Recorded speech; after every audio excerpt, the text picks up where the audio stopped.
What's going on, y'all? We're back. Podcast 89. Podcast Steve Smith. The GOAT. And Mark Andrews. Thank you all for tuning in. Once again, a lot of NFL to get to. College football. What was a huge week. A lot of big games. Going into a massive week. That is playoff changing. And we've seen a little shift of the Heisman. So we'll get into that in a little bit. But first, NFL. We'll do a little recap. So, Thursday Night Football last week, they screwed us up again, giving us a terrible primetime game. But it was Broncos at Chiefs. Chiefs win 19-8. Weird score. But, I mean, game-wise, the Chiefs didn't look that dominant. Yeah. I mean, it was close. Yeah. It was close. Taylor Swift was there, for those of y'all that care. Nice. Like I said, 35 times. Tired of it. Yeah. But Russ was kind of the story. He was bad. Shocker. He was 13 for 22, 95 yards, 1 touchdown, no interceptions. So, I mean, statistically, not the worst. He played awful, though. Yeah. It was just a bad game. You think it's time for him to, maybe hang it up? You think it's the team? I don't know what it is, man. Because, I mean, I would think Sean Payton, if anybody, could get it out.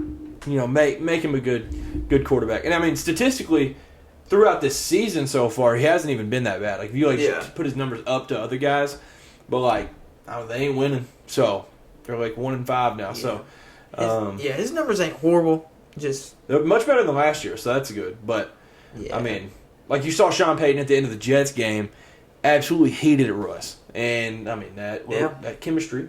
You're going to need chemistry there. So, I don't know. I mean, I don't even know who's their backup. I think it might be Jarrett Stidham. So, nice. Auburn legend. But, yeah, Russ did not play good. I think it's just tough for him, though.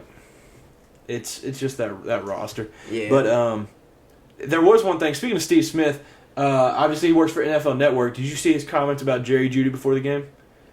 All that he was saying? No. So, he's got beef, big time. With Jerry Jeudy? Yeah. Wow. So he said something. What's he call him? So he said Jerry Jeudy is just a jag, which is just a guy. He's just a guy. He ain't gonna do nothing spectacular. He ain't gonna do nothing basically crazy. Saying he's mediocre. Yeah, mid. So then Steve Smith went up to him and he was like, "Hey, I didn't mean anything crazy. I'm not bashing you. I'm just saying, I expect more from you, and you're not doing too much." And he went up and he was tried to make it not sound as bad, and then. Jerry Jeudy wasn't having it. Yeah, Jerry Jeudy. So in Steve Smith's words, he said, "Ninja." Then the other word, he said, "Ninja, I don't mess with you." Before, on the field before the game. And so then Steve Smith was like, "All right," and he just walked off. And then it was crazy. Yeah, it's legit. Wow, that's yeah, it's crazy. But I mean, I think I speak for both of us. We're rooting for Jerry Jeudy. He would be fun to see be really good. But I mean, Steve Smith, he's got a point. He hasn't done much. But I wouldn't say he's necessarily had the opportunity. See both sides. Drew Lock, Russell Wilson, not the best opportunity for him to thrive. So I would like to see it. I feel like if he went somewhere else, he could definitely. But definitely has potential. Yeah, he's got a lot. Not in Denver. Yeah, if you're that fast, I mean, he's a good route runner too. The hands a little iffy, but I mean, you can put that guy in a system and it'll work. Yeah. So if the Niners call, he might have a 2,000-yard season. We'll just put it that way. That would be nuts. Yeah, it'd be insane. But yeah, this continued the streak of Patrick Mahomes never losing to the Broncos. So now he's 16-0 against the Broncos. The last time the Broncos beat the Chiefs, Peyton Manning was the starting quarterback. Yeah. The Sheriff. The Broncos, like I said, fell to 1-5, worst start since 1994. Unfamiliar territory. What was that 30? Yep, 29 years ago, yeah. It's crazy. Then we had the last London game of 2023, Ravens versus the Titans in London. Ravens win 24-16, but Tannehill got hurt. Malik Willis came in, and they showed some life. But Malik Willis did have probably, I would honestly, watching live, he probably had the stupidest play I've ever seen in my life.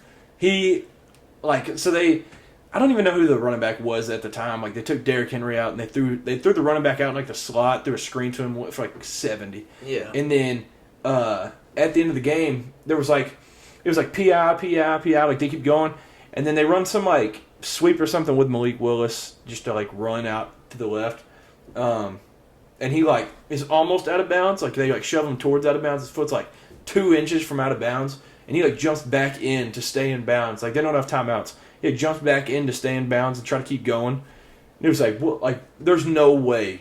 Like, come on, man. Football IQ. Get out of bounds. They don't have timeouts. There's like 20 seconds left. Yeah, it was ridiculous. But then on that same play, I think when he jumped back in bounds, it had that running back, whoever it was, get a block in the back. So it also resulted in loss of yards. So it was just terrible. Bad on bad. Yeah. And then, so one of the things I bet on this game, the under, because all the London games this season so far had been under on the points total. And the points total was at 37. And I was worried about them scoring. They kept getting PIs going to the 1. And then all these penalties and stuff. They end up kicking a field goal on 3rd down. So then it gets it to 40. The over-under was 42, and it kept it under. So I was hyped about it. But they were so close. And I don't understand if you're on the 1, Derrick Henry was sitting on the sideline. Fully healthy. So that doesn't make much sense. I'll never understand that. Yeah, it just doesn't make sense. The most important streak in football history is now officially over. Desmond Ridder has lost a home game as the starting QB. So this was his first loss as a starter at home since October 27th, 2017, his junior year of high school. It's crazy. Man, it was an insane streak. What a run. But the Commanders beat the Falcons in Atlanta 24-16. And Atlanta had one of my favorite uniforms in NFL history, the throwbacks with the red lid and the black uniforms, just clean. And they actually threw Kyle Pitts the ball, so that's good. They actually used a tight end that could be just generationally good, and they actually throw it. So, shocker. Yeah, it's insane. I couldn't believe it. But Desmond Ridder had some very questionable throws. He had one of the worst interceptions I've seen in the end zone, and then the last play of the game. Honestly, it was a great play. It was Jamin Davis, former Wildcat, that jumped the route. I don't know if it was a great throw, but he had Arthur Smith actually looked like he was going to have a heart attack the way that he acted when he threw that. So, it might be Taylor Heineke time in Atlanta. Because honestly, that defense is good enough, and their skill positions are good enough. If they just had a quarterback that didn't mess up, they would win so many games. And, I mean, the NFC South is wide open, so you can just snag a few of those. So, it'll be... Hey, throw Heineke in there. Heineke wins. He bought out there for a little bit. He did. Yeah, last season, I mean, he wasn't even I remember they talked about him not even going after practice, but he went to go grab his clubs to go play golf. He wouldn't even care, and then he'd just go and throw for 4 touchdowns, no picks. Dude can ball. Yeah. He shows it. So it might be Heineke time now in Atlanta.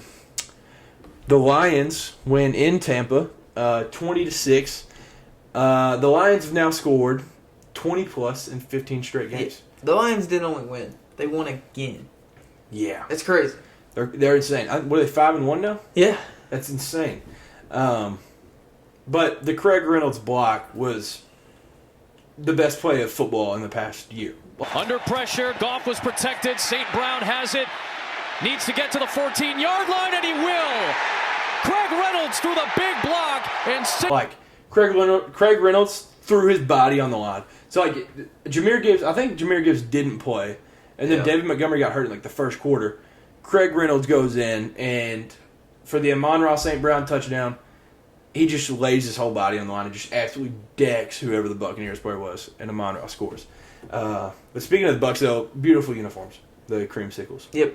Yeah, nice. Those are pretty. But the announcer was bashing them. He was oh, nice, wearing the creamsicles, just when they used to get murdered and win one game a year. And it's all right, bro. It's so... He didn't even have to go there. We ain't got to say all that. That's dang. unnecessary. But yeah, the Lions are hot. So C.J. Stroud finally throws his first interception of his career. It's crazy. He is human. Yeah, he's real. So they beat the Saints 20-13 in this game too. So still got the dub. Yeah. But yeah, C.J. Stroud still insane. Led them on the game-winning drive.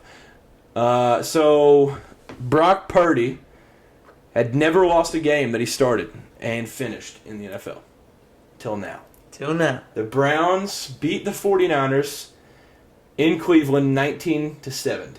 And this game brought a pregame fight, so we knew it was going to be electric. Once you see the pregame fight, it's going to be a good ball game. There was 2 pregame fights this past week. We'll get into the other one a little bit later. But, yeah, when I was watching this game, I was like, no way Cleveland is about to beat the 49ers. Yeah. Honestly, I didn't think we would see the 49ers lose this season. I didn't either. Like, the way their schedule was lined up, there's a legit chance. It was like, all right, well, 17-0. Like, you got Christian McCaffrey. That's a for sure touchdown. He scores like a touchdown every game. Yeah, literally every single game. He did the first touchdown this game, too. Yeah. 49ers are just... They're a machine. Yeah. Literally, like, everybody is good. A well-oiled machine, Yeah. And the thing with them is, like, Debo will go off this game. The next game, he'll have, like, 1 catch. But then Brandon Ayuk went off. Yep. And then, like, they're both off. Well, they can't be good. Then George Kittle, 3 touchdowns or something. And then CMC, like, they're just unreal. Yeah. Jennings, like, just the whole roster is just insane. And then they pair that up with the best play caller in football. So, but P.J. Walker was starting for the Browns in this one. So it was you were kind of not expecting a whole lot offensively. They put up enough points with him, but Brock Purdy actually looked not good for once until the last drive of the game, and he puts him in position for a 41-yard field goal, which Moody ends up missing. So it was sad to see because what is it? Jake Moody from Michigan. His whole family was there, so he got a picture with all of them before the game, all like 20 of them. Yeah, and they all got to see that. So it's tough, but I mean he's a rookie. Like he'll have more chances, but yeah, it's a lot of pressure. It is a lot of pressure in Cleveland. Like they're saying something crazy too. For sure. AFC North teams don't hold back. But it was the first loss in the last 16 regular season games. It was their franchise record. So it was wild. But here's my question. Are the Browns a legit Super Bowl contender? Do you think so? No, I wouldn't go that far. Because they have the number 2 in the league passing defense, number 2 in the league rushing defense, they're number 3 in scoring defense, and they have like a top 3 to 5 offensive line. So, like if you think, if they just have average QB play, where do you see them going? Like, do you think they can make the AFC Championship? Oh yeah, yeah. Because that would be insane to see the Browns in the AFC Championship. From where they came, yeah. Yeah, that would be unreal. But no, I guess it's just because it's the Browns. I'm like, no.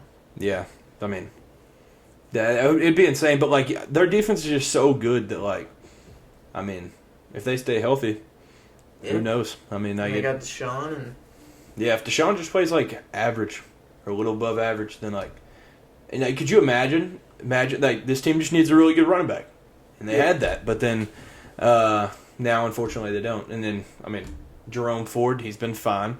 Amari Cooper, I mean he's been really really good for him. So yeah, it's crazy. If they could just have average or a little above average QB play, like we'll see. But from this game, like if you just think, just like take a 1 week sample size, well they beat an undefeated team, and in a game that like they could have won by a lot more. It's like, all right, Super Bowl. Yeah. So, I mean, yeah, the Browns are legit, though. It's crazy. Browns and Lions being really good at football is crazy at the same time, too. And then the other unbeaten, the Eagles, go down for the first time in franchise history to the Jets. Let's go! So the Jets finally break the streak. Jets win 20-14 in MetLife. But cool little stat from this. Quincy Williams and Quinnen Williams both had a turnover. Quincy and Quinnen. So Quincy had the fumble recovery, and Quinnen had an interception, which is crazy. I never thought Quinnen Williams would get a pick, but yeah, it was wild. And I don't know like if there's like some stat for like brothers to get a turnover both in like one game, but like that's probably never happened. 2 brothers, but we'll quiz. Where did both of them go to college? Where? Quinnen, Alabama. Yeah. But Quincy, Murray State. State. Wow. Interesting. Yeah. So, the brothers get big-time turnovers. And then I think the Eagles had a fumble and 3 picks. So if you're going to have 4 turnovers. I mean, the Jets' defense is also crazy. So, yeah, you could throw them in, too. Jets, Lions, and Browns all really good at football.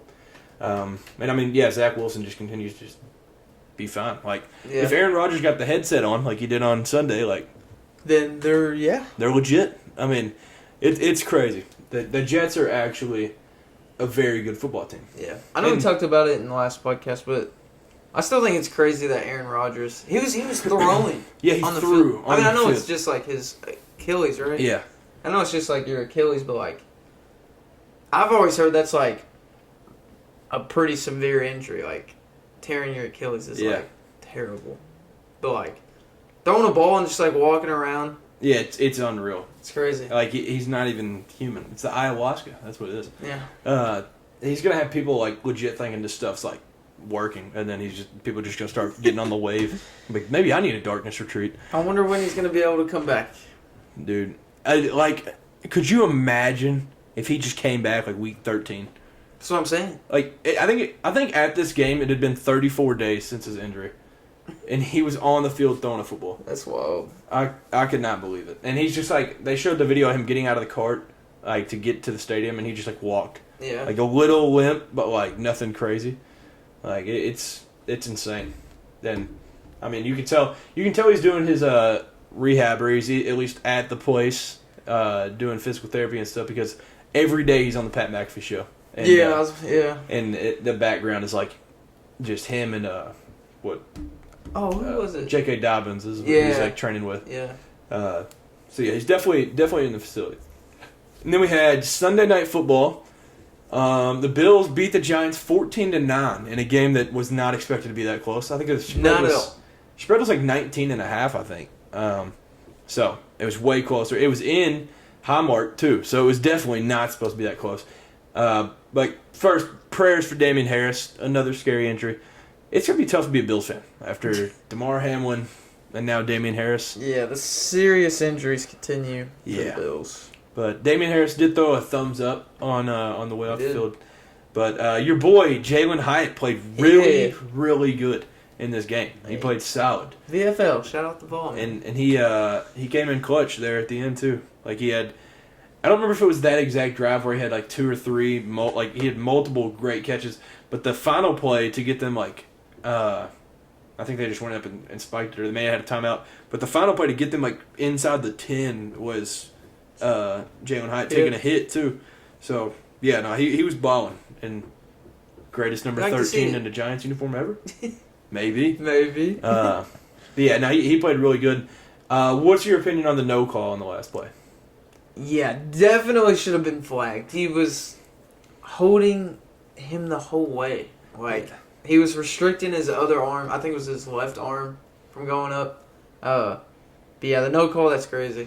Yeah, I guess part of it, like, people on, like, Twitter and stuff were talking, like, they can't throw a penalty again after they just threw one the play before. What? Yeah, you can. You can definitely just do that.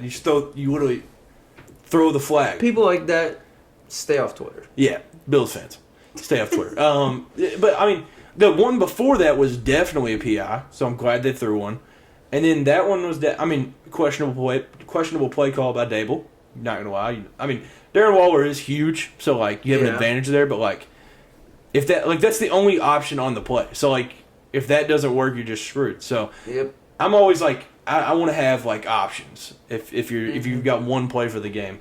But yeah, I mean, they literally could have won the game right there. It would have been wild. Yeah, it was a hold for sure. Yeah, I think it definitely was, and should have called it, but I don't know. I saw somebody say that the NFL is always just going to have their darlings win, so they wanted to make sure the Bills got out of there with a win. They get clicks, so. Then we got Monday Night Football, the game you referenced with the pregame fight. Cowboys beat the Chargers in SoFi 20-17. I just want to say, SoFi Stadium is sick. I love that stadium. I want to go so bad. Not as much as AT&T, but... Yeah, Jerry's World rocks. Jerry's World. Yeah, that should probably be the name of it. Gosh. But SoFi, dude, that place is awesome. Yeah, like, and it feels like it's always sunny. Always. Like, well, except, I guess, the TCU Georgia Natty where the TCU fans got rained on because like somehow the roof is like. But yeah, other than that day, it's always just sunny and like perfect weather. Yeah, like for the game, I was seeing like this video of just like, oh, I guess it was like this person just walking around the stadium, but it's just so nice. Yeah, like I was like, I want to go there so bad. We gotta make a trip. Yeah, for sure. Definitely got to make a trip. But the pregame fight, Austin Eckler got the helmet knocked off. Yeah, it was kind of like scrappy a little bit. It was. Yeah. I was like, what was it? How did it even start? What were they just running through? Like, yeah, they were like walking past each other, and I guess just being competitive. You just can't get walk ready for by the game. other humans. Yeah, seems like an issue. I feel like they wouldn't even like let that happen. Like I feel like they should be separated. Yeah, you would think. I don't know. I mean, that would just make way too much sense to have them not walk right past the opponent they're about to go just 60 minutes with. But I don't know. Who knows? But Dak balled out. So that was huge. Finally. After last week. Gosh. After a tough last week. It was a brutal last week. Getting a lot of hate in the media, too. And a lot of things being said. He silenced the doubters. Yeah. He was like 21 for 30, I think. With like 250 yards. And Dak showed the wheels. Yes. He's very slow. Okay, I would say he's very slow. But he had like a 18-yard touchdown run. Yeah. Yeah. Good read. He had one, I think he had wait, hold on.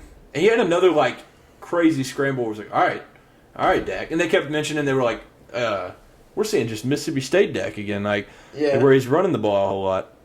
Anytime he runs, though, I'm like, please just slide or go down. Yeah, he had 40 rushing yards. Yeah. That's crazy. Yeah, he's 21 for 30, 272 yards. It's 272? Okay. Yeah, and then one touchdown, no picks. So I'll take it. He balled. I'll take it. But the story to me was Brandon Cooks. That dude, late in the game, you could have had a more clutch performance out of a player. And he is so fast. I didn't realize how fast Brandon Cooks is. He's literally just like, we have Tyreek Hill at home. That's literally just what he is.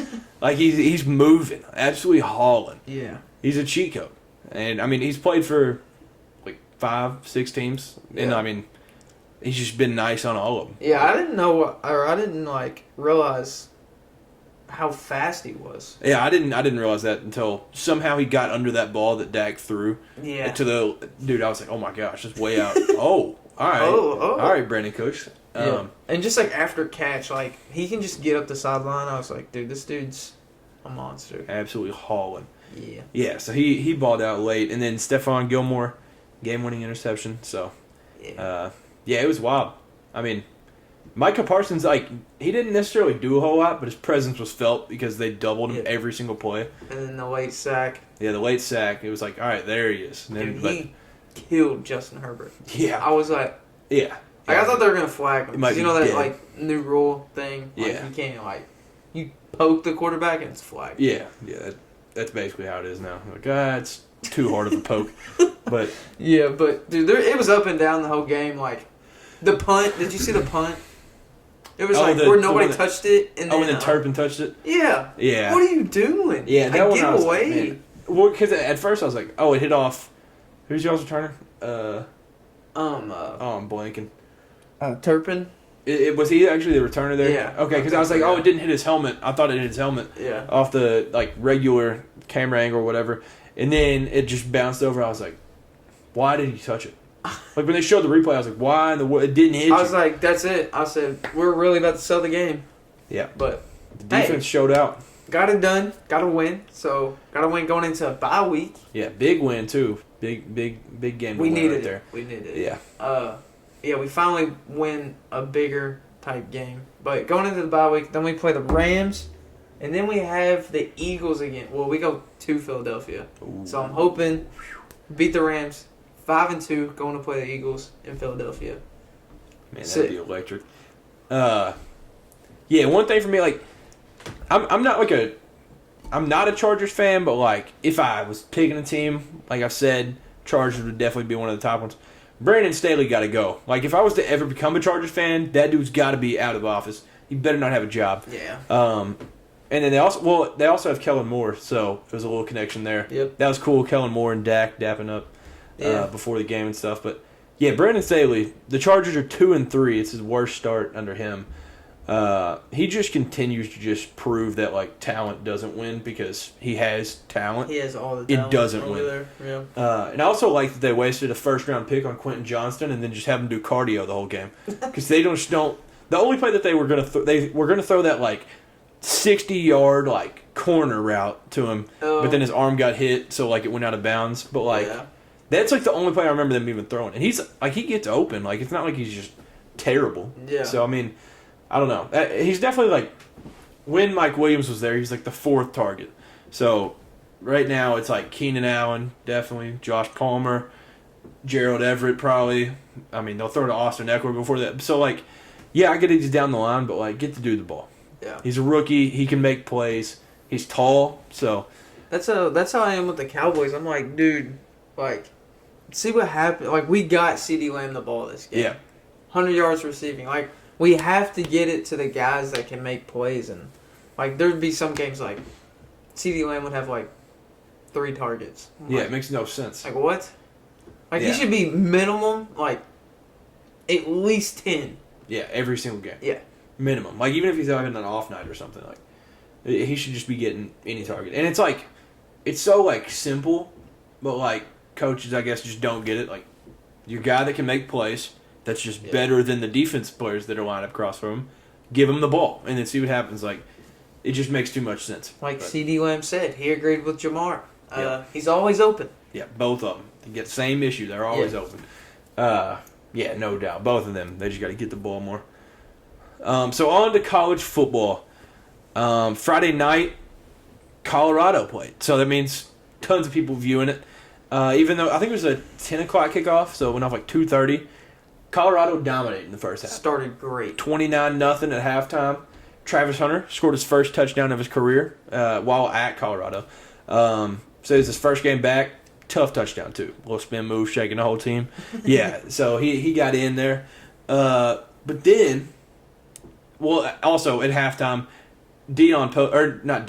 Shador posted some like watch company or something at halftime on his Instagram story for like NIL stuff. Like just like he was on his phone at halftime. It was crazy. But yeah, all was well at that point. 29-0. You got your starting quarterback posting stuff on Instagram. Stanford comes back and wins in double overtime. It was the largest comeback in school history. I think it was 46-43 final. Fourth largest comeback in Pac-12 history. Largest halftime deficit to overcome a win in Pac-12 history. And the largest blown lead in Colorado football history. So, not the stats Dion wants to have. No. But the guy, man. This guy, like, if there was a Heisman per week, Illick Manor is getting it for me. This guy, like, I've never seen a player just take over a game like this. 13 catches, 294 yards, 3 touchdowns. He legit just took over the game. Yeah. And like you had mentioned, he like mossed Travis Hunter. But also, you got to think, Travis Hunter literally did play offense and defense the entire game. Yeah. I'd say he's a little bit tired.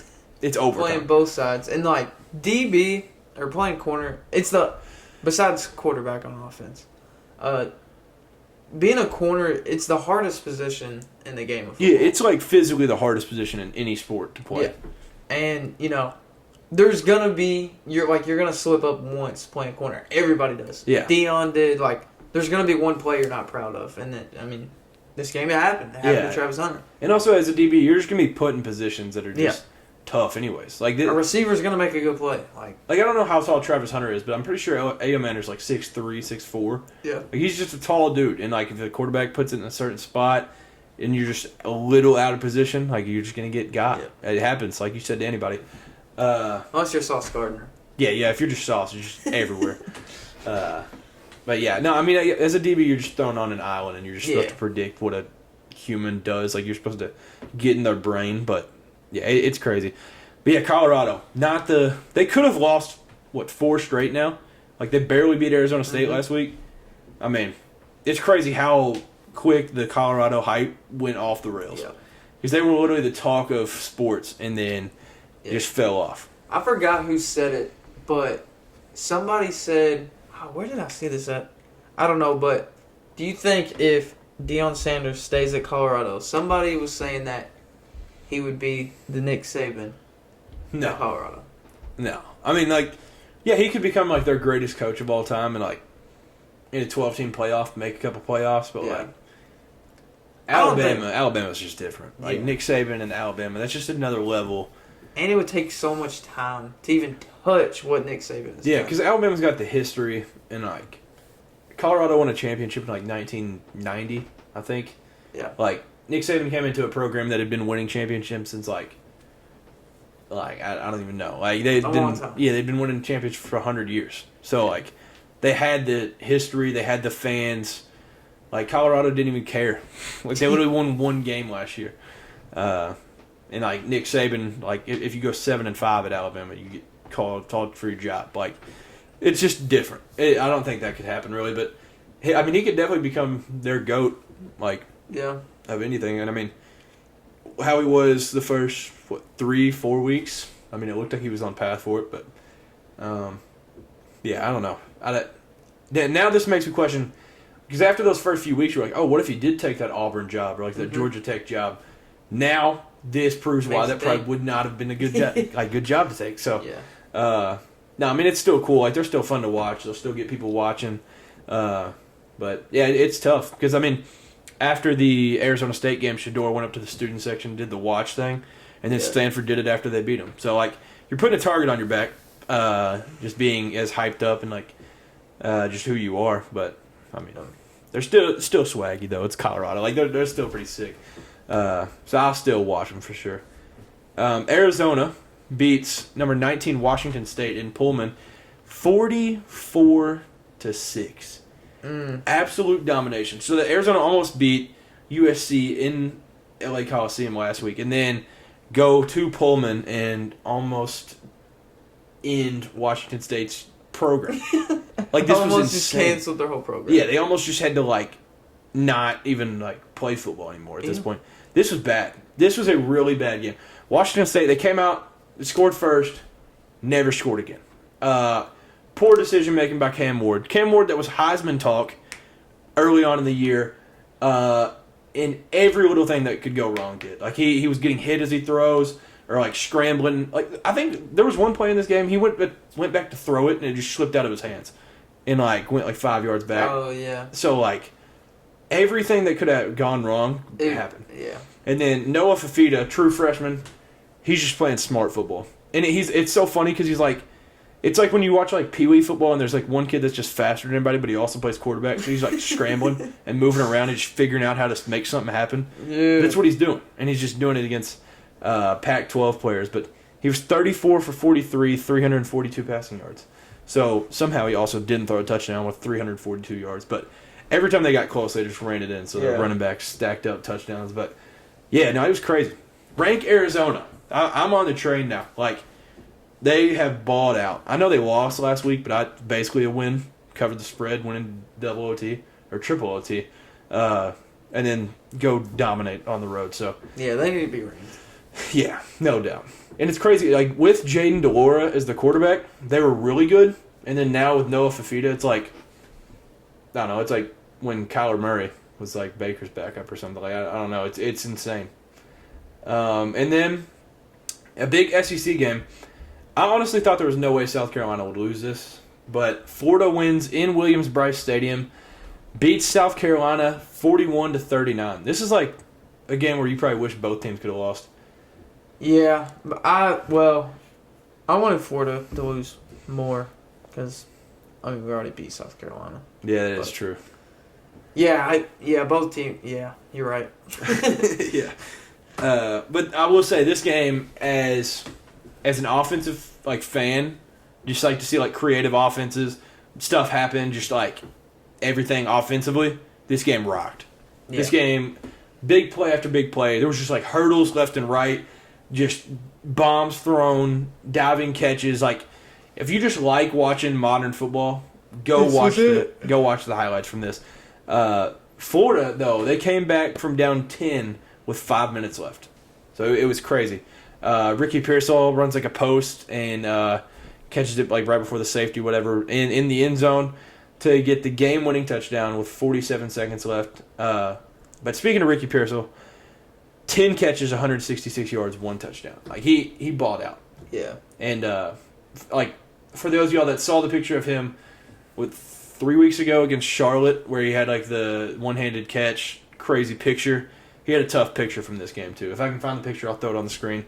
So he's just got 2 of the coolest pictures of the season so far.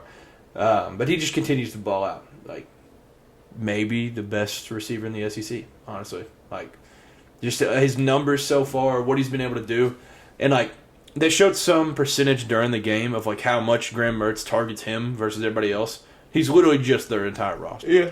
He's the whole squad. Like, and like you said, just get the ball to your playmakers. They literally just, they'll run a sweep with him. They'll run a screen. They'll run, like, some fade. He'll play in the backfield. Like, he just does everything. It's awesome. But Graham Mertz, we need to have a conversation about Graham Mertz because this game, he was 30 for 48, 423 yards, 3 touchdowns, no picks. That dude's been balling out this season. So, in my opinion, the most underrated quarterback in the SEC, maybe the country. Top 20 in passing efficiency, top 20 in completions per game, top 3 in completion percentage. He's got 1,897 yards, 12 touchdowns, 2 picks. Stats don't lie. Stats do not lie. He got a lot of hate, like, in the portal, too, just from, like, his last couple years at Wisconsin. Yeah. That dude's just been balling. Like, the numbers back it up. It's crazy. And it's hard to come into the SEC and, like, right away, do this. Too. Yeah. So, I mean, with the schedule, too, at Utah, Tennessee, Kentucky, like, he hasn't played easy teams. And at South Carolina, like, it's not been just this cake slate. Yeah, I think Florida at the beginning of the season or whatever weren't they voted as like the toughest schedule or like they had like the worst? I don't know. I don't know if they would give that to an East team just because of how much they love the West. But maybe it was probably up there. Next year they definitely had the hardest schedule. I just remember, remember Florida's schedule just being brutal. Oh, it might be next year is what I'm thinking of. Yeah, next year they actually have like the hardest schedule I've ever seen in my life. Definitely. Yeah, because that's when everything... Yeah, they play one non-Power 5 team next year, and it's Samford that beat them like 3 years ago. They play like Miami, Florida State, and then the whole SEC schedule. Like, it's unreal. I can't believe that schedule even exists. I saw a video of like a Florida fan reacting to the schedule, and he was like, "What did we do to deserve this?" Like, beat Florida. Yeah, it's insane their schedule next year. But yeah, no, Graham Mertz is like balling, and I just think he needs more respect because like he's putting up numbers, consistently. Like, and then winning in South Carolina is just tough to do no matter who you are. Like, that's just a tough game. I mean, night games there are way tougher. Just being honest, like in Williams-Brice at night. Get those South Carolina fans drunk and you play Sandstorm, it's over. But it's wraps. Yeah, a day game, it's still tough to win there. So, I mean, it's an impressive win for him. But safe to say Shane Beamer didn't take the loss very well.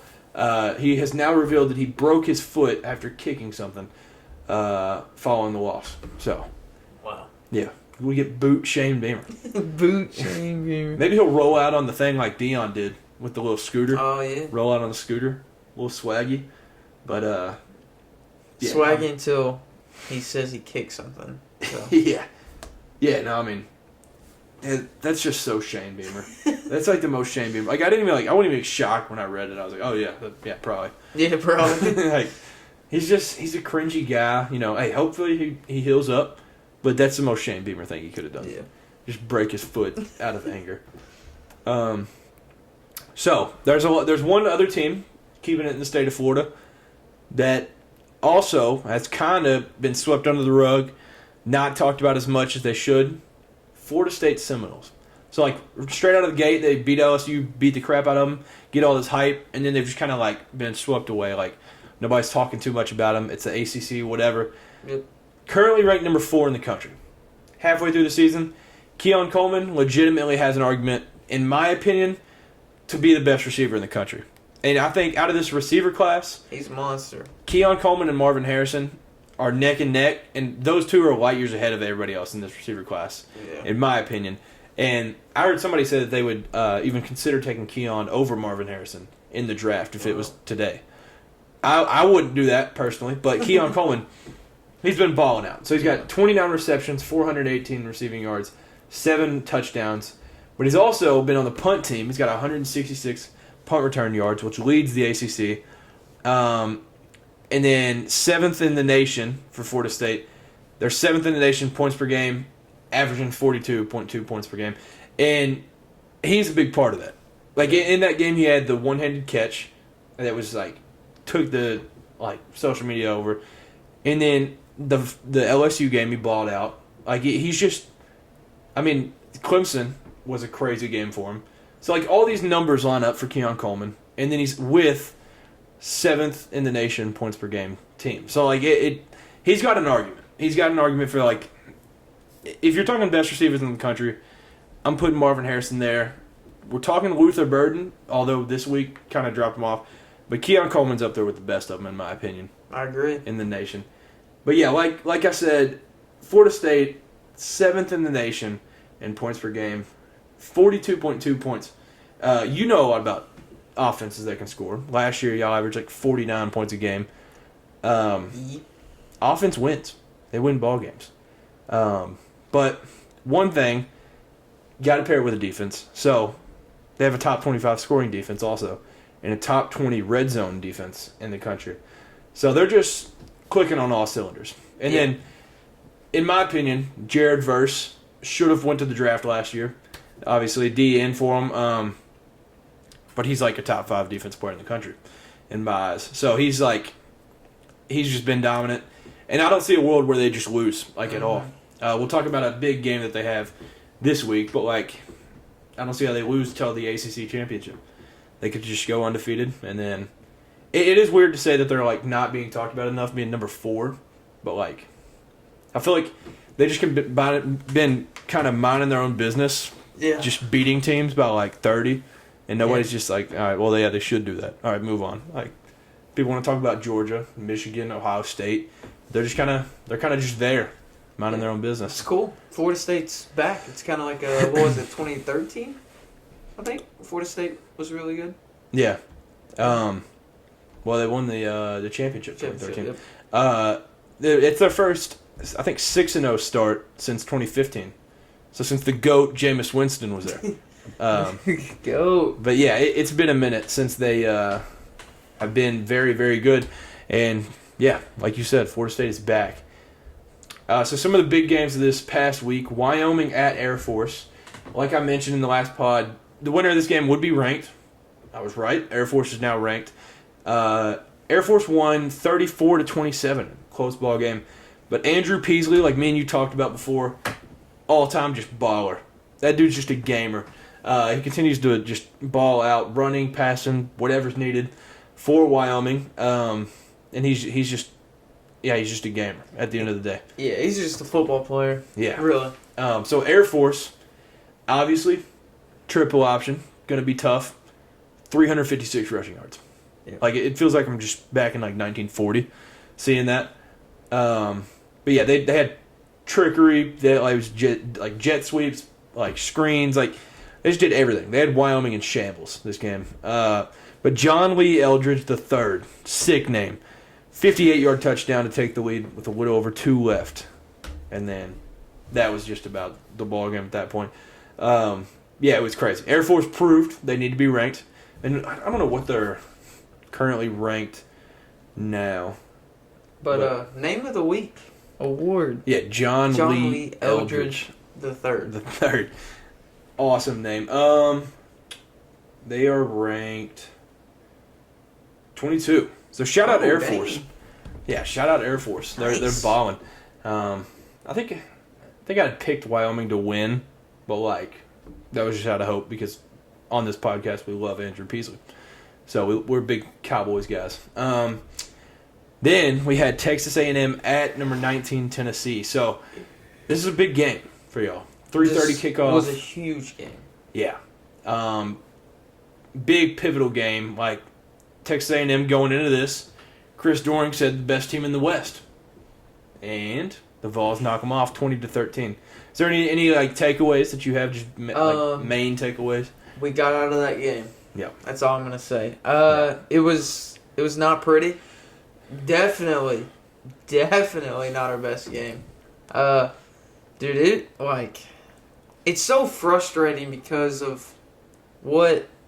I know I keep comparing this team to last year, but, like, what we had last year till now is just not. It's like completely different. I know we lost offensive coordinator and all that, and it's just like the play calling is questionable sometimes. Joe Milton still having trouble with accuracy, hitting his throws. Like there's some easy throws he needs to make. I will say that last interception in the end zone was like, I was like, that was bad. Yeah, that was like bad. But he just I don't know.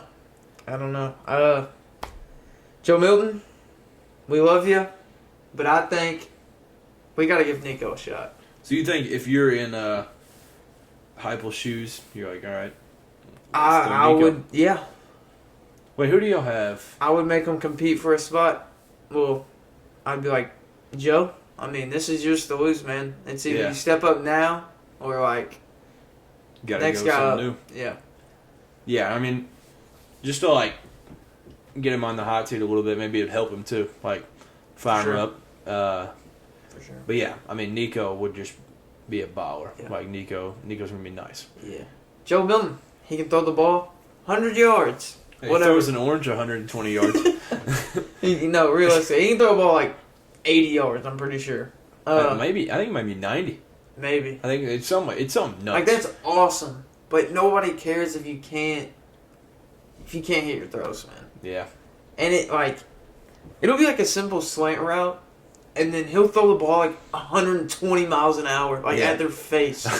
So it's like, dude, like there's no I don't know, but yeah, play calling questionable. Defense won us that game, and special teams. Yeah. Special teams won us that game. D. Williams, shout out him, dude. I want to see him get some reps on offense. They asked him about it. He was like, "Hey, when the time comes, he's like, I'm gonna take advantage." I was like, "Sick, nice. Get D. Williams on offense. Throw him in there, wide receiver. Heck, hey, run him on a go route like Joe just aired out to him. There we go. Might as well. He'll get under it. But yeah, if it wasn't for our defense this year, I don't know if we would have won that game because offense is just it's not clicking. Yeah, and you mentioned special teams. That punt return, it kind of gets swept under the rug because it's like punting, but your punter pinned him on the one. Yes. That drive, and it stalls him out, and then that's what started it. Yeah, you get the punt at the 50, and then Texas A&M's they're already on their heels, and you return it. D. Williams actually caught the ball on the one too. He was the guy that. Oh really? Dang. Yeah, that's sick. Special teams Hall of Famer. Yeah. Yeah, that's awesome. But yeah, now one impressive thing though, Tennessee, y'all got stopped on your opening drive, but then A&M marches down, scores right away on the Max Johnson touchdown, and then y'all just bounce right back. Mm-hmm. It never happened. Back to 0-0. So it's impressive just to be able to have that little bounce back straight to it just to tie it up. But and watching the game, I feel like there's a miscommunication. There might not be, but I don't know where we rank this year in plays per however much time or how many plays we get in a certain amount of time, but it feels like we're not as fast either. We're still we still run up tempo offense and stuff like that, but I just feel like last year was faster. I don't know if it's because of the new coordinator or something. It's just it's different. Golish, was that the coordinator that left? Yeah. Maybe that's part of it. This guy just wants to slow it down a little bit, and I don't know. Yeah, I do feel like Tennessee last year couldn't have possibly gone faster. And if you remember, we would 95% of the time score on the opening drive. Yeah. Every time. Start out hot every game. Now we're just hoping we score a touchdown in the whole game. Yeah. No, I'm being dramatic, but hey, we got out there with a win. So big win. Big win. Yeah. Jalen Wright balled 19 carries, 136 yards. Was it Jabari Small that eclipsed 2,000 yards? Yes, okay. Jabari Small did, yeah. Okay, yeah. Career rushing yards. Big games for both running backs there. Yeah. But I will say Jalen Wright with that hurdle in the first half was I didn't know what the point of it. I was he's actually just going to die. Oh, when he tried to hurdle the deep. Yeah, I was like, what is he? All right. I was like, man, he's good. But, that one. Yeah. I thought he was going to clear him at first, and then when he got hit, I was like, oh my gosh. And then. I was like, he's dead. Yeah. That's it. I thought he was for sure dead. But, Jalen Wright balled out. But option Joe Milton kind of did go crazy. running the option with Joe Milton Brock because he can run, like he can move. Like Hendon could move, like he was just like kind of like Dak in a way where it was like he's gonna get the yards, like whatever. Like Joe gets moving, and he's a big dude too. Yeah, he's a big dude. So I mean, he lowers his shoulder too. He doesn't go out of bounds or like. Yeah. Yeah, he definitely doesn't shy away from contact. Yeah, the option Joe, I like that. That switched it up. I think that threw off Texas A&M a little bit. So yeah, because I haven't watched like every play of every Tennessee game, but that was the first time I had noticed it this season. It was different. Yeah, so it definitely throws off A&M, but yeah, I mean it was clutch, but yeah, the defense balled out. Yeah. One last thing, one dude that stood out to me, and he's just gonna be a monster. I think is he a sophomore this year? I think he's a sophomore this year. It was Dylan Sampson, our third running back, technically. Yeah. Dude has so much potential. Like, he's going to be so good, I feel like. I hope. Yeah. No, yeah, he is. He's legit. Yeah. What was the game that all three of them just went stupid? It might have been the South Carolina game. I don't know. But, yeah, y'all literally have, like, a three-headed monster right now. Yeah. Like, it's like if Jalen Wright ain't balling, Jabari Small is. And then if neither of them, Dylan Sampson. Yeah, they trade out drives. I don't know if you noticed that or not. Yeah. Yeah, and I mean, that's another thing you get to, like, it keeps the defense on their heels because... Yeah. And it keeps all the running backs fresh. Yeah.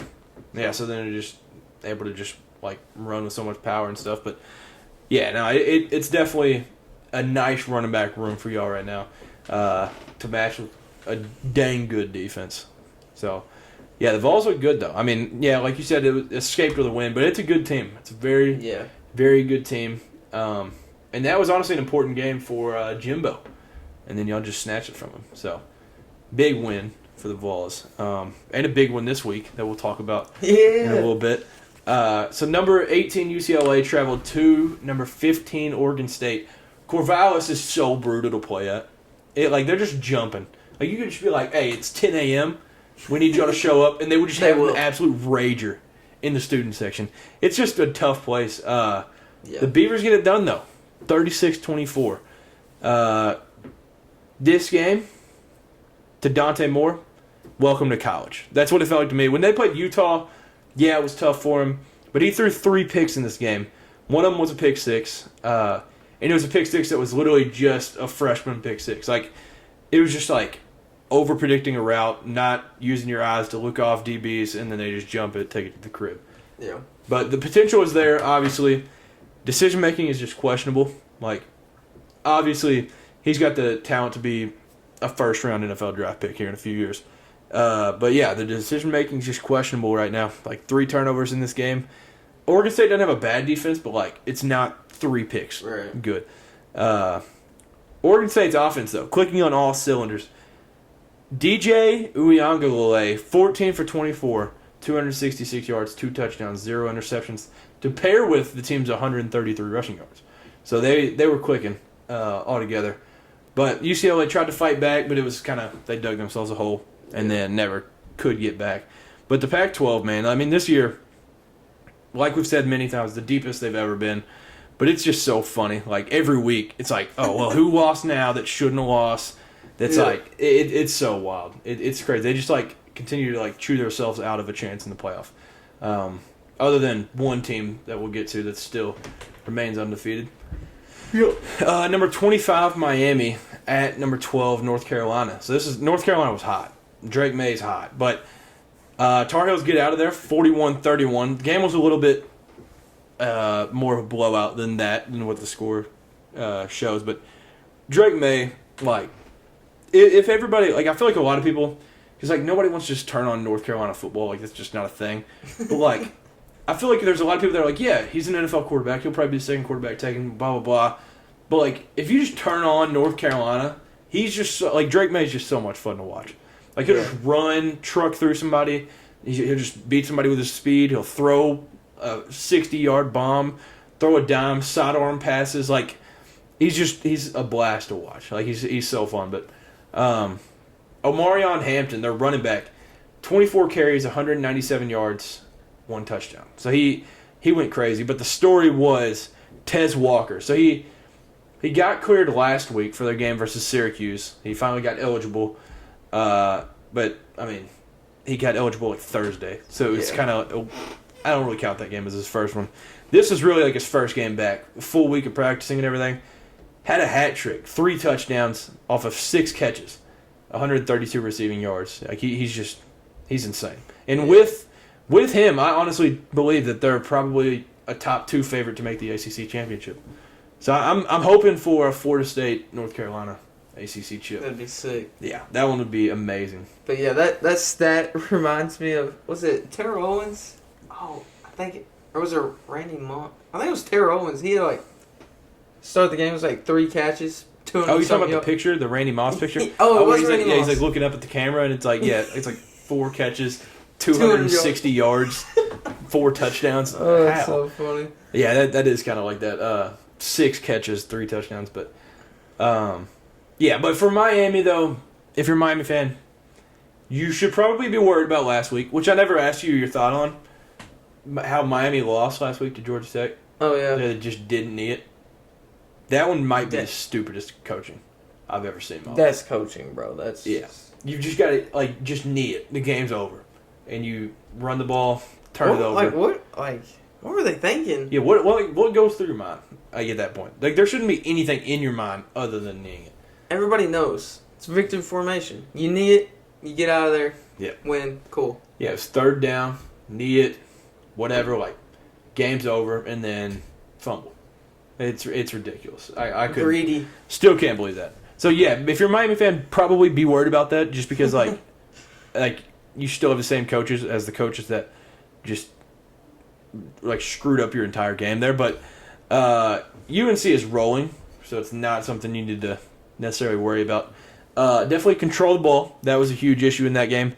They'll be fine if they do that. Yeah. But Tyler Van Dyke, in this game, he had 391 passing yards and 4 touchdowns. And then receiver-wise, they're chilling. They got George, Restrepo, Smith, Horton. They all have 90-plus yards receiving in this game.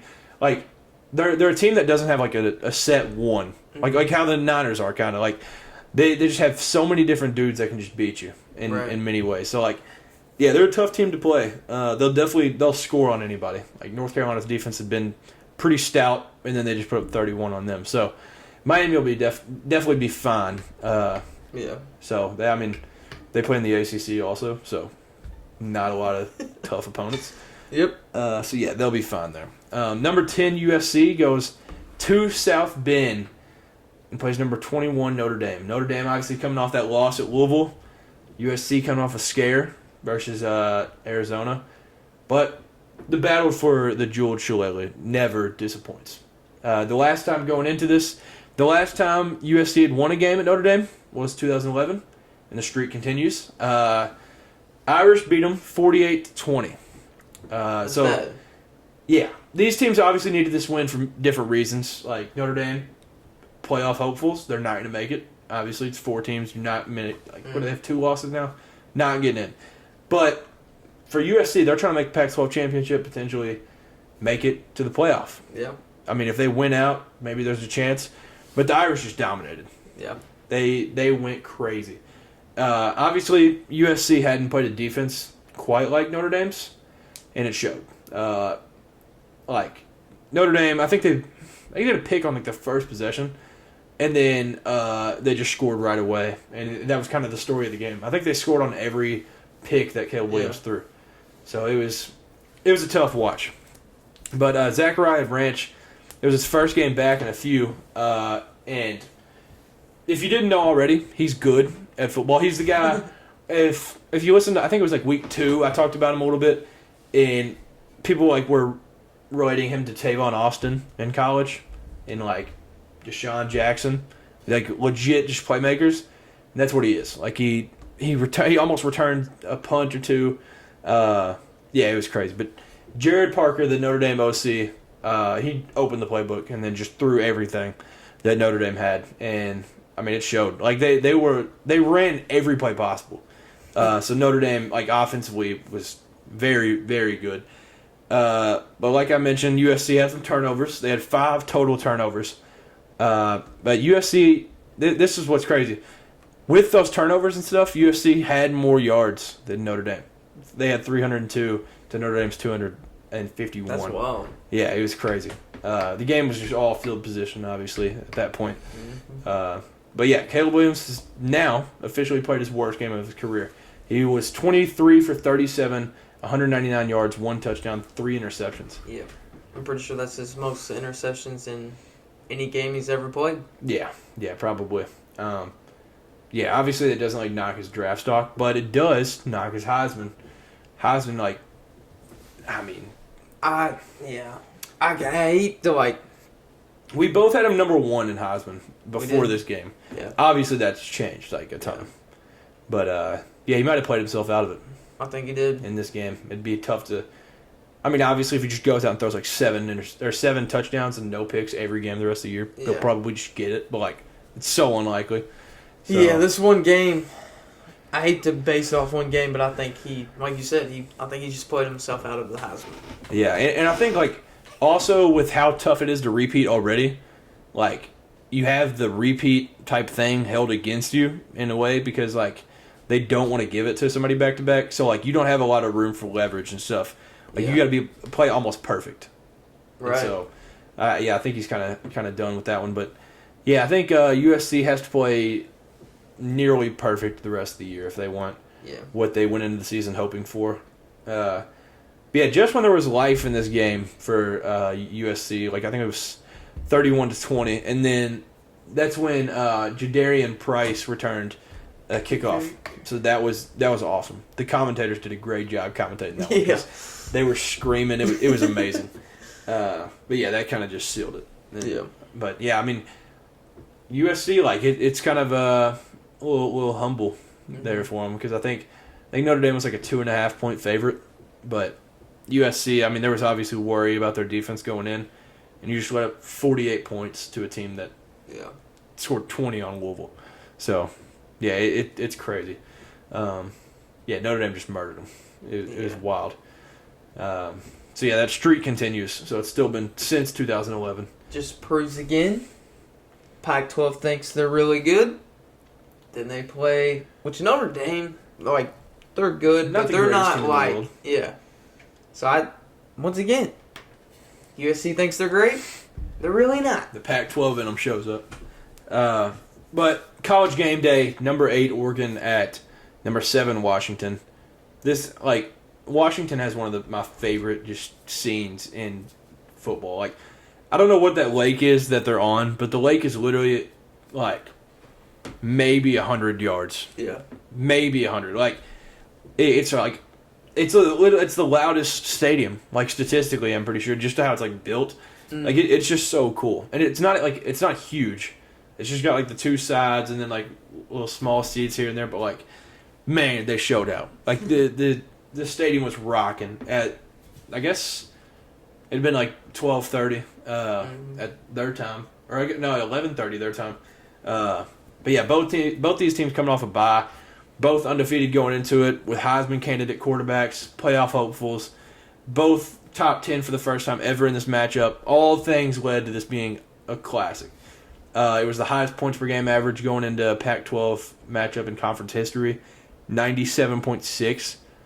And it also delivered because I think the over-under was 66.5, and I took the over, and it hit. Hey. That's crazy. Taking the over on 66.5 is wild. But, yeah, this game was awesome all the way around. Very pivotal game in the conference and in the country in general. Obviously, playoff hopefuls. Scoring immediately from both sides. But down 7-0, Oregon did the thing that randomly teams have just started doing this year. They just go for 2. Yeah. For no reason. It makes no sense, but I love it. They just go for 2 for no reason. It's crazy. I feel like Oregon used to do that though. When Mariota and D'Anthony Thomas was there. I feel like they used to do that back then too. They would just go for 2. Yeah. Yeah. They would usually convert, they would usually get it. Yeah, and I think it was a Missouri LSU game that Missouri just scored right away and then went for 2, and it was wow, it works. They usually get it, but and then the Jaguars did it to the Bills. I think they just went down, scored, then went for 2. And I was all right. Doesn't make sense, but go for it. Why not? It absolutely makes no sense at all, but I'm here for it. Yep, it rocks. Same. They go for 2 there. And Patrick Herbert, probably the coolest mustache in sports. Justin Herbert's little brother. He's the tight end for Oregon right now. Scores a 2-point conversion. So, yeah, it was a little trick play for him there. But, so they go up 8-7 right there. But then the question for you, should Oregon have gone for it in that situation? 4th and 3 on the Washington 47 with 2:16 left. No. Yeah, still a lot of time. I'm pretty sure. Did they have all timeouts? I'm pretty sure, maybe. Or no, they had one. Oh, was it just one? I think they had one because they kind of stopped it here and there. Oh, okay. But no. But I think it was like 3rd and 1, and then they got stopped to 4th and 3 too. So like, yeah, that was another thing. But go ahead. 4th and 3 on Washington's 47. No, I don't think you go for it. You gotta play field. Yeah. Still a lot of time left. Like, man. And it's crazy because it was trust your defense. That's all I gotta say. Yeah. And I mean, like, in that situation, you just gotta like trust that your defense is gonna stop them because, if you do get the 3 yards, which also stupid play, I will say, like that play made no sense. They literally had one route that they were looking for. And then it was like the most predictable route ever. Like Bo Nix is rolling out to the left. Where in the world do you think it's gonna their go outside guy? Yeah. Like he's not going to cut across the field. You just that was stupid. But even if you do get that, like, I mean, I guess it seals it. Like I guess that's his mindset. Yeah. I will say respect to him though because he was aggressive the whole day. So I guess that's why he was like, all right, if I'm gonna be aggressive the whole day, I'll just be aggressive now. If you get stopped on 3rd and 1 and lose 2 yards. Don't go for it. Like, if you just punt that there, even if it goes into the end zone there at the 20, they got to go 80 yards instead of 53. Like, it's just a completely different feel with 2:16 left. Because then 2 plays for a touchdown from there. They throw to Jalen Polk and then Roma Dunze in the end zone. And Roma Dunze just mossed whoever that DB was. But then the question was, did they score too quick? Because there was 1:38 left on the clock. And they led 36-33. Then Oregon moves the ball down the field in time, but missed the field goal. 43-yard field goal. Just missed it a little right, but it was. I felt so bad. I felt so bad for Oregon fans, and I felt bad for just football fans in general. You just want more of that game. Yeah, like that game was just awesome. But like we mentioned earlier, Michael Penix Jr. now the Heisman frontrunner after this game. Yeah. He's led his squad to I think it's 6-0 now. So 6-0 start. And I mean, he's just balling. Like he had 307 yards, something like that, and like 4 touchdowns. So he's played great. I don't see him slowing down. So now, it's his to lose. Yeah, it is his to lose. In Oregon and Washington, I think they have like a very, very similar schedule the rest of this year. And Oregon, obviously, they just got to play like great football at this point. Like they just got to play almost perfect, just like at USC. Well, and by the way, Bo Nix had an awesome post game. He said a post game interview, and he said something like, it was like the most mature answer. Like he's like a 5th or 6th year senior, so it's like what you expect. But like out of college guys, you're usually like, man, whatever. Like I ain't finna talk, and then they'll just move on. But he was like, I hope that like people, if you like have a bad day of sales or something, and you just don't make a sale one day, I hope that just doesn't discourage you, and then you just go away and don't ever try to make a sale again. He's like, this season's not over. There's a lot of life left, and we just got to play ball and do what we do best and all that. And I was like, man, that rocks. Like, shout out Bo Nix. Yeah, that's why Bo Nix is awesome. Yeah, Bo Nix, cool dude. But yeah, they both play a tough schedule. Like, I think Oregon might play at USC, and then Washington plays USC. I don't know where that one's at. I think they both got to play Utah still. They both need to play somebody else really tough. I think Oregon plays like Washington State, which also has proven to be dangerous this season. So like they both play like 4 of their last 6 opponents, I think, are ranked for both of them. So it's a tough time to be in the Pac-12, especially if you're 6-0 and have a massive target on your back for Washington. But yeah, I mean, if you just go through that schedule and go undefeated, even if you lose in a close game or something in the Pac-12 championship, you get a chance to be in. Yeah. So, but speaking of the playoff, though, Georgia did get Brock Bowers got hurt in their game. We did mention that for other college football earlier. So now, a Brock Bowers less Georgia is kind of the SEC's best hope to make the playoff, which is kind of scary. Because that dude is literally just like the best player in the country. Yeah. So, tough. It's going to be tough loss. But yeah, I mean, they didn't necessarily slip up. But Vandy played them pretty good. Yeah. So, it wasn't in their construction zone. Yeah, it wasn't the best look for Georgia. But, yeah, hopefully Brock Bowers will get back. And I think, well, I've seen like 2 reports. I saw he'd miss like 4 to 6 weeks, which means he would miss the Tennessee game, which would be good for you all. Like, you hate to wish injuries on somebody, but that would be awesome for the Vols. We'll take it. But then I saw one that was like hoping he gets back for the Florida game, which is next week. So what? Yeah, I don't know. I think it was Andy Staples. Aaron Rodgers stuff. Yeah, ayahuasca treatment. But yeah, so I guess we'll just see when he gets back. Yeah. But yeah, you just hate to see it. Hate to see injuries on such a talented guy.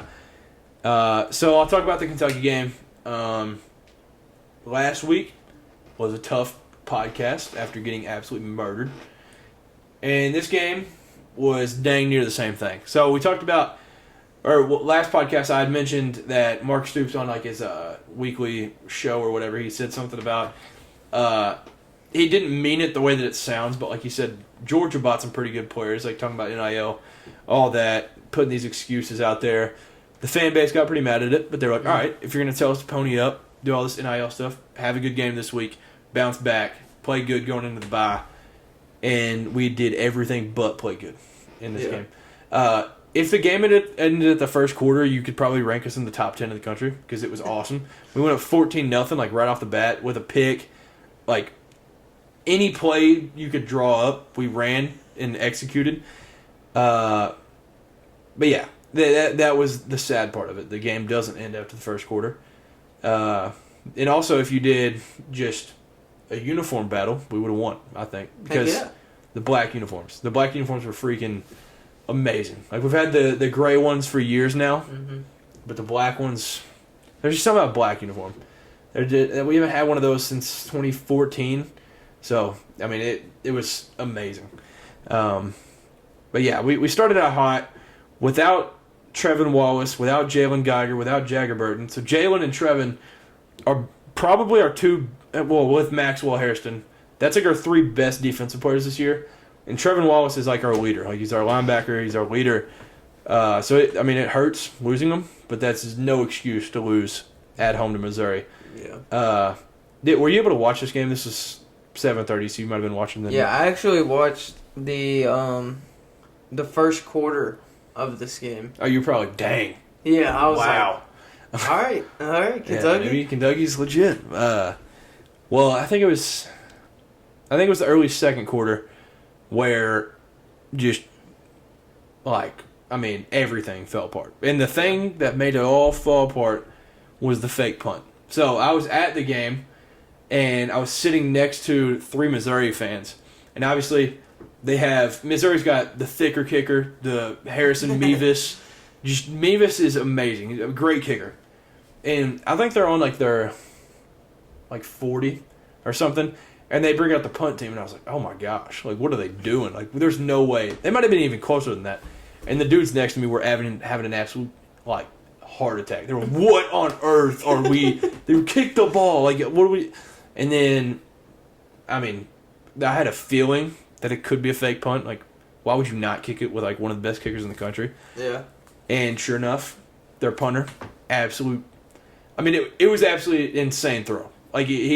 It was. They lined up a 6'4" receiver on Andrew Phillips, who's 5'10", and it didn't help that the punter is absolutely the greatest quarterback of all time. I don't even know. It was literally just cannon. Yeah, Josh Allen. That's literally what it looked like. Oh my god. Yeah, it was crazy. It was perfect. It couldn't have been a better throw. If you just give me that 9 times out of 10, I'm probably the punter just throws a bad throw. It's a punter. No, it was crazy. It was a dime. So yeah, Andrew Phillips just gets mossed, and then they run in the touchdown. So yeah, the fake punt, that kind of flipped the entire game. Yeah. But I mentioned Luther Burden earlier. Going into this week, I was like, he might be the best receiver in college football right now. We held him to 2 catches for 15 yards. So if you told me that, and then Ray Davis would kind of ball out, I'd be like, yeah, there's no chance we lose this game. Ray Davis, first 2 drives of this game, 7 rushes, 69 yards, 1 catch for 7 yards and a touchdown. And then after that, Ray Davis last 11 drives, 11 rushes, 57 yards, 0 catches, 0 touchdowns. I have no idea why we went away from him. He was literally our entire offense. He balled out in the first quarter. And there was no way they were ever going to stop him. He would get hit and then fall forward 5 yards. It was crazy. He was balling out like he has been, and then we just stopped giving them the ball for no reason. But yeah, we had 14 penalties for 122 yards in this game. More penalty yards than passing yards. So not a good look. That's a bad look. But the penalties, that was also a huge thing last week.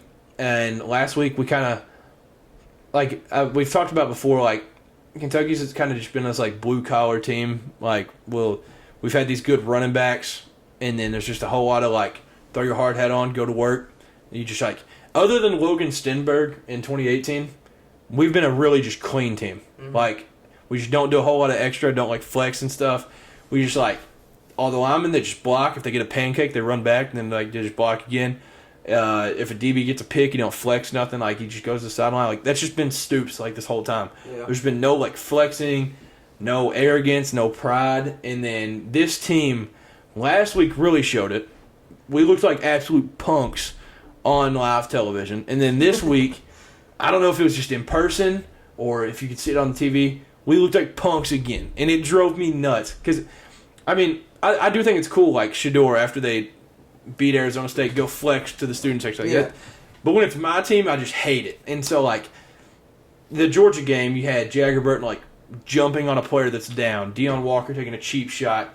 And this game, you got guys, batting down the ball, go, yelling a dude's face. And then, taking cheap shots on the quarterback and holding. And, all this just stupid stuff that's not been a thing under Stoops. And now it's happening. And, penalties matter. The penalty yards, that margin always usually pans out and shows who's going to win that football game. And having 14 penalties for 122 yards is not a recipe to win a football game. Yeah. So, over the years, Nick Saban, Kirby Smart, they've all given compliments to Stoops for having, a clean team. We play, hard, physical, but, there's not too much extracurricular. Yeah. But then this year, we're just, full of pride and, I don't know what it is. It's embarrassing. Because, you can do that if you're, Alabama. They don't because it's Nick Saban. You're probably going to get cut if you do. Yeah. But you can do that. See the field again. Yeah, you probably would just, end up in prison somehow.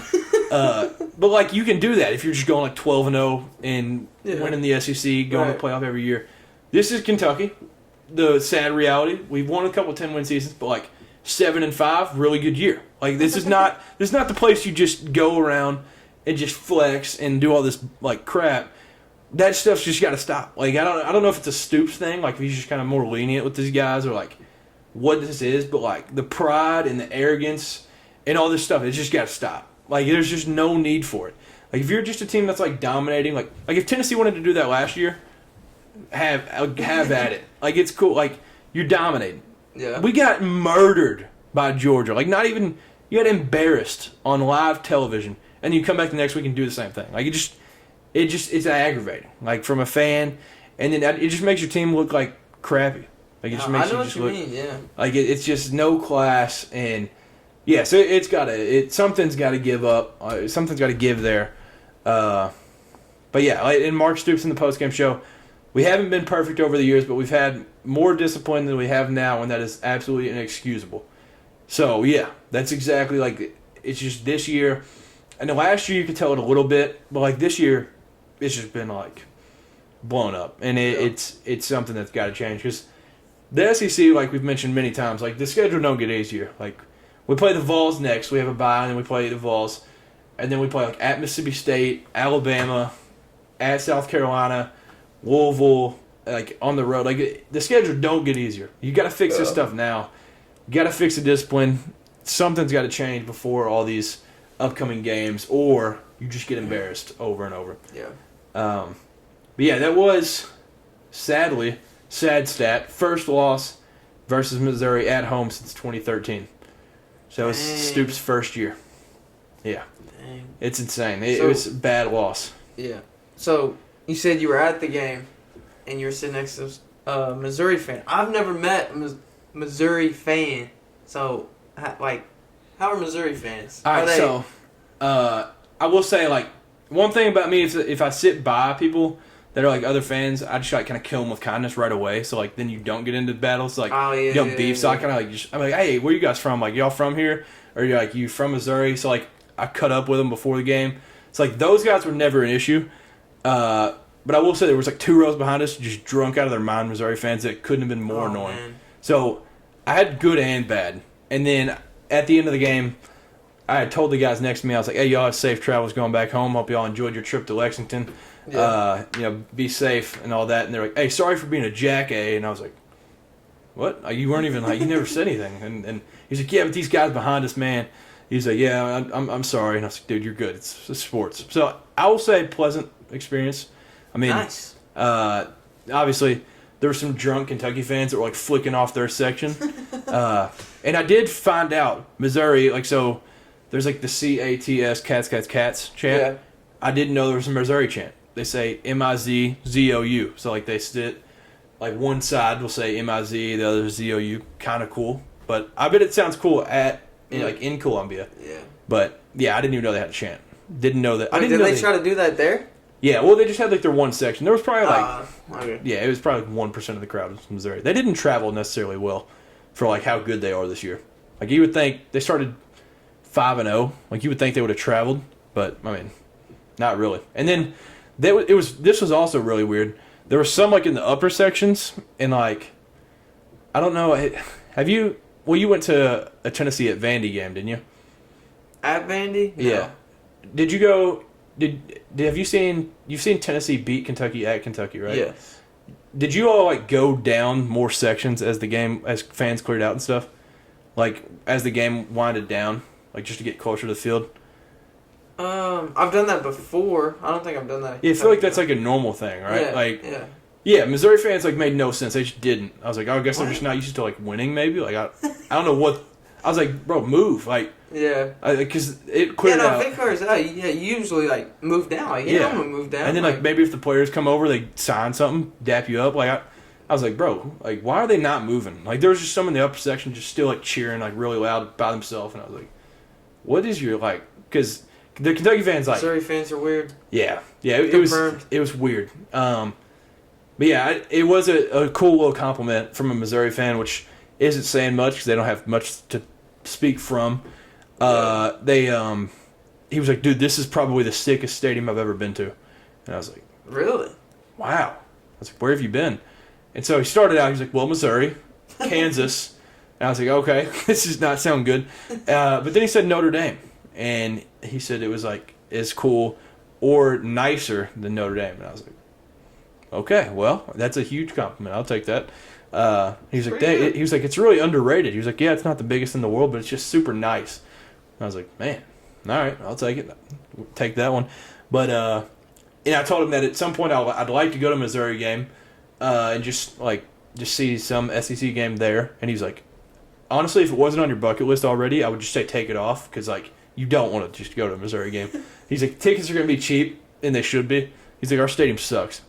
So. Wow, yeah. A Missouri fan saying their stadium sucks. Yeah, he was like, it honestly, he was like, if you're not already in Columbia for something, like, probably just don't go out of your way for it. Wow. Yeah, so he kind of bashed them. He did say for big games they do like get up though, in like the little grass area, like it's all pretty sick. But he was like, if you're just watching like Vandy play there, like it's gonna be boring. He's like, you might just want to fall asleep. Yeah. But yeah, I would say just cool, annoying, weird.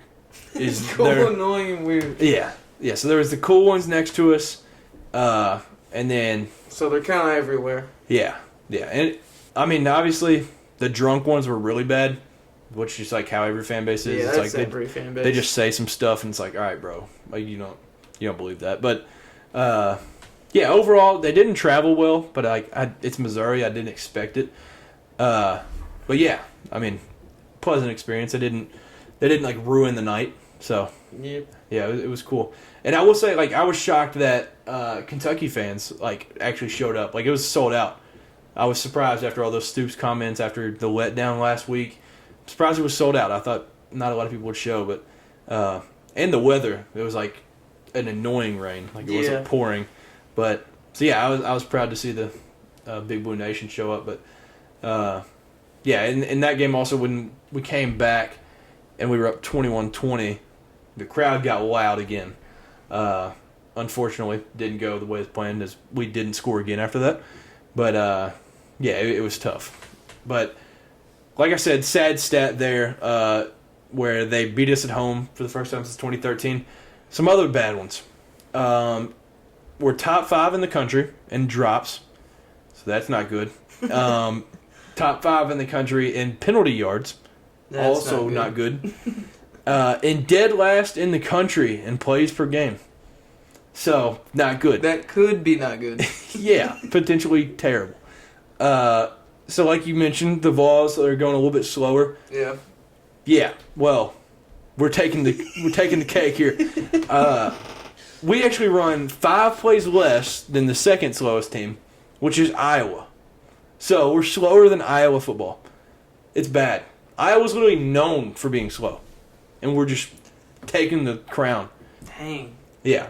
And honestly, if you just ask me, I think it's just Stoops. Like, William Cohen is literally an NFL offensive coordinator. He literally came from the Rams. You can't tell me that dude don't want to go fast.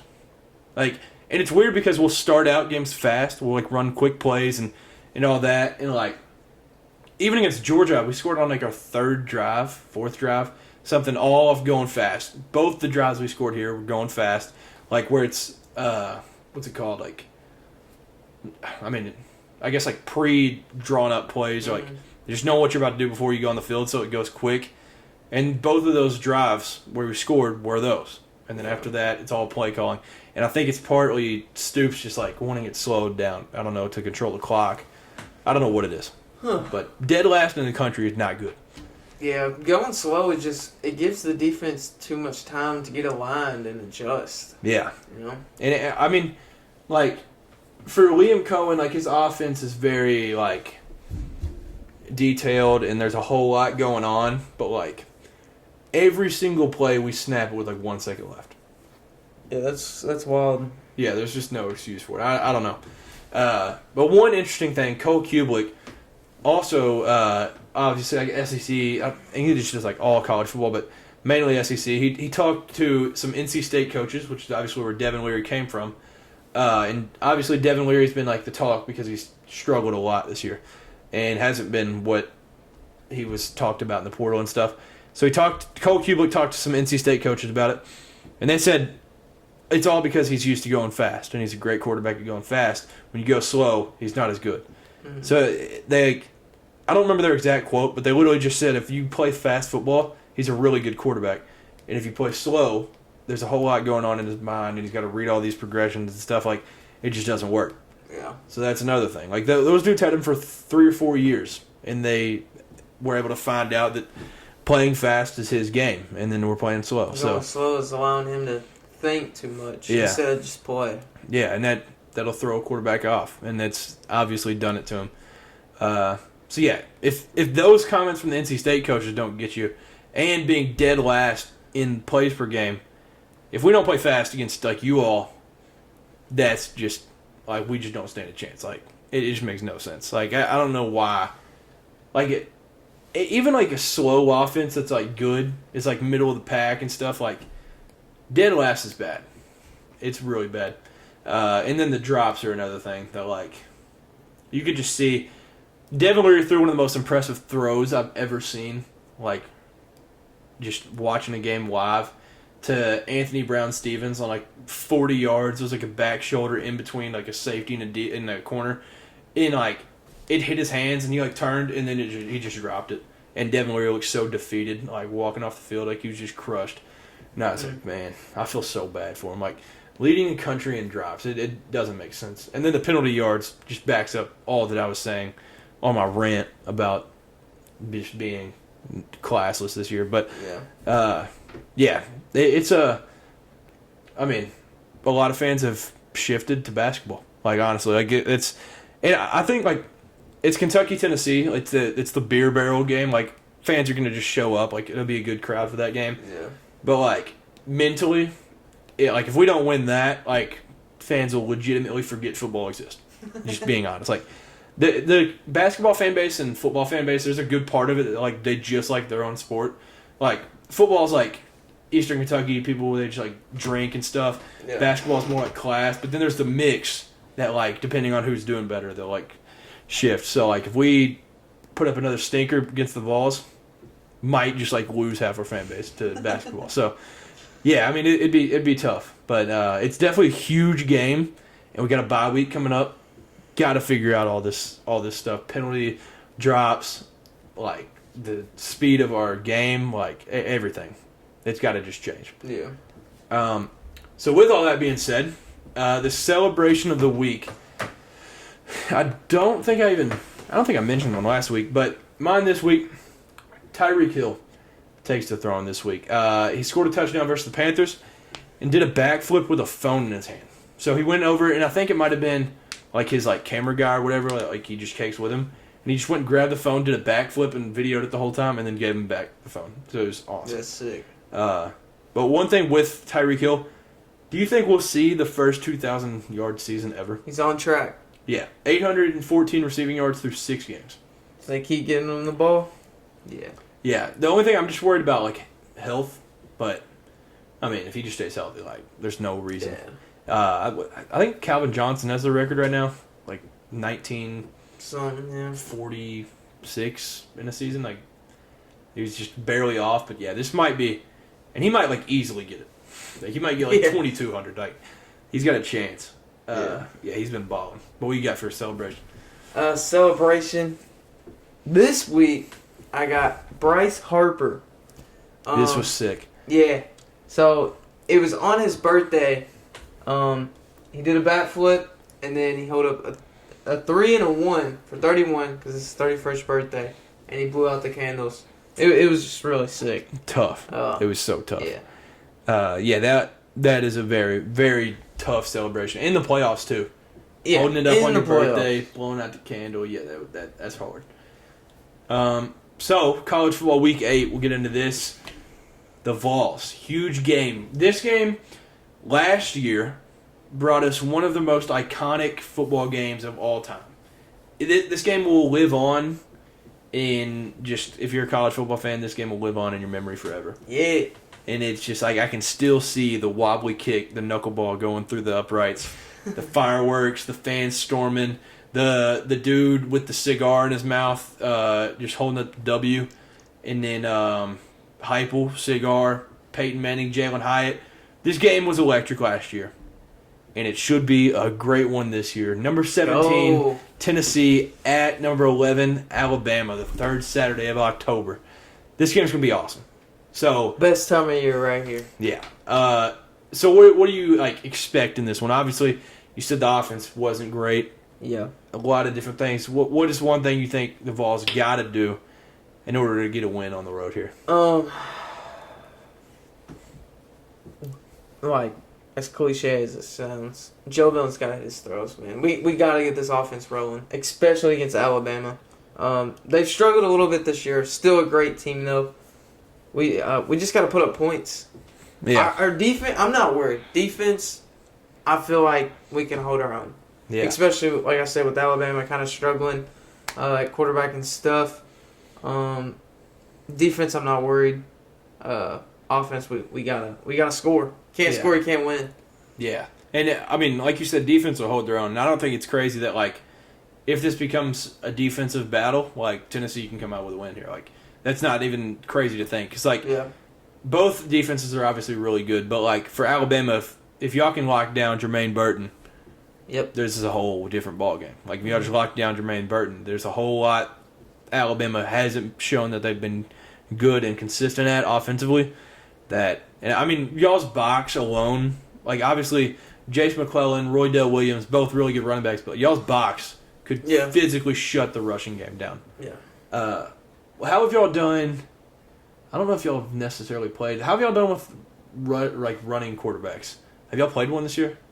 I don't, because Max Johnson's definitely not a runner. I mean, he scored a rushing touchdown, but I mean, if you consider like Spencer Rattler a running quarterback, he's just like mobile. Like he just kind of gets out of the pocket. But yeah, I don't know. Y'all haven't really played like a guy that can just break one for like 60, like Jalen. No. Like Jalen's just really different. So that's definitely something. That'll be a test. Yeah, because that's just something different that like, I mean, Alabama doesn't usually have. Like, so yeah, that'll definitely be a key like game changer there. Yeah, how y'all do with him running. Yeah, Jermaine Burton, he does kind of scare me a little bit because our corners are not, like you said, our box is great. Like in the box, we're fine. Yeah. Corner wise, kind of scares me. We play like a lot of man stuff, so that kind of worries me there because Jermaine Burton is just, he's an animal. Yeah. Really. But yeah, defense, I'm not too worried. Offense, we just gotta get it going. Yeah. So with all that being said, score predictions. I'm going with Alabama. A lot of it being home, like it's just a tough place to play. Yeah. And I think off of last year, Tennessee having the win streak as of right now, I think Alabama will just show up and it'll be. What time is this game? 3:30. Is it the 3:30 game? Dang, back-to-back weeks, 3:30 game then. So that's I know the time got released for Tennessee and Kentucky, which I will be at that game. 7:30, something like that. 7:30, yeah. Yep, 3:30 game. Yep. So I'm going with Alabama, 27-14, but I don't think it's crazy to see Tennessee get a victory. But what do you got for your score prediction? Man, I'm going for it. I think it's more possible than we think. Beat Alabama 2 years in a row. And then, they came to our place. We beat them. Neyland went crazy. Knoxville went crazy. Tennessee will travel, too. Fans will. Yeah. We usually travel pretty well. So that is a good part of it. Like, y'all do have a great away crowd. Yeah. And then go to Bama. Beat them there. Knoxville will catch on fire. Yeah, actually. Like, it'll be done. 2 years in a row, yeah. Man, I'm going for it. I think we can do it if it's a defensive battle. Let's get it. Tennessee 24-20. That would be awesome. I do hope it's like just a really good game, like battle-wise. Like, I hope it's not just teams beating themselves. Like, at the end of the day, I hope it's just a great matchup. And I also would like to see Squirrel White go off. He's fun to watch. Yeah, shout out Squirrel White. All right, so we got the Hugh Freeze Bowl, number 13 Ole Miss, going to the Plains, traveling to Auburn. Auburn's 3-3, but I think Auburn with Peyton Thorne, Robbie Ashford, whoever is quarterback, they're able to run the ball. I think it's something that Ole Miss they handled it with Jaden Daniels. I will say that, but didn't necessarily play it too well. I think Auburn gets it done at home, 27-20, beats the Rebels. Good pick. I'm actually going to go with the Rebels. Lane Kiffin? I guess I'm on your side on this one, man. Crazy to say, because, F. Lane Kiffin. But Ole Miss, I got 35-21. I think Ole Miss is kind of quiet, or kind of slept on a little bit. Yeah, they're like that, like the Florida State example. Yeah. They're good, but like nobody's talks about like, Ole Miss, yeah. Yeah. But they like secretly just go around and beat teams. So yeah, I got Ole Miss. They do just be winning. Speaking of the F. Lane Kiffin, that memory did pop up from 2 years ago, where me and him went to the Ole Miss at Tennessee game, and F. Lane Kiffin chants around the stadium. Yes, and then mustard and golf balls were thrown. Yeah, that might happen. I would say that "Friends in Low Places" being sung in Neyland was top 3 coolest things I've ever done in my entire life. Yeah, even watching the video, I got chills. I was like, "Wow, this is nuts." Yeah, that was so sick. Like, just Neyland's literally just a bowl. Like, so it just echoed everywhere. Yeah. Like it was. It makes it so loud. Yeah, it was crazy. I wish I could just go back and relive that day. It was so cool, that whole day. Yeah, what a trip! What a trip. Next, we have number 16 Duke at number 4 Florida State. I'm going Florida State at home. Very important game, especially if they want to do what they're hoping to be able to do this season, make the playoff. They got to beat a team like Duke at home. And Riley Leonard, if he does play, I don't know. I didn't even check on that. If Riley Leonard plays, he's banged up, so it's a must-win. Florida State 34-17 is what I got. Yeah, I agree. This is a big game, must-win game for Florida State. I got Florida State 42-24. All right, next, Pac-12 again. Number 14 Utah at number 18 USC. USC needs a bounce back. They gotta figure out the defense, but I also don't think their defense has much more to give. But I do think they have enough in this game to win. I got USC 38-28. I like it. Yep, bounce back game. I think Caleb Williams gets it together. I don't know what I was gonna say. I got USC 35-27. Yeah, it's a must win at this point. You can't drop 2 straight if you're USC there. And now the biggest game. You could argue the biggest game of college football so far this year. This game is very, very crucial for everything involved. Number 7 Penn State at number 3 Ohio State. This matchup has been played since 1912. Not every year, but it's been played annually since 1993. The Buckeyes lead the series 23-14 overall, and Ohio State currently has a 6-game win streak over Penn State, with Penn State's last win coming in 2016. And this is probably the most important game James Franklin has ever coached in his career. He's currently 1-8 versus Ohio State, 1-11 versus top 5 teams, and 0-9 on the road versus top 10 teams. And I've heard a lot of Penn State fans say every year it's a 2-game season, Michigan, Ohio State, and they just can't get over the hump. And honestly, yes, Michigan has beat Ohio State the last 2 years, but there's been no team in the conference play Ohio State as good as Penn State has every single year. Last year, a little bit lopsided, but other than that, it's very, very close every single year. Obviously, the Saquon game comes to memory. Saquon's kickoff return, all that, they lost by 1. And then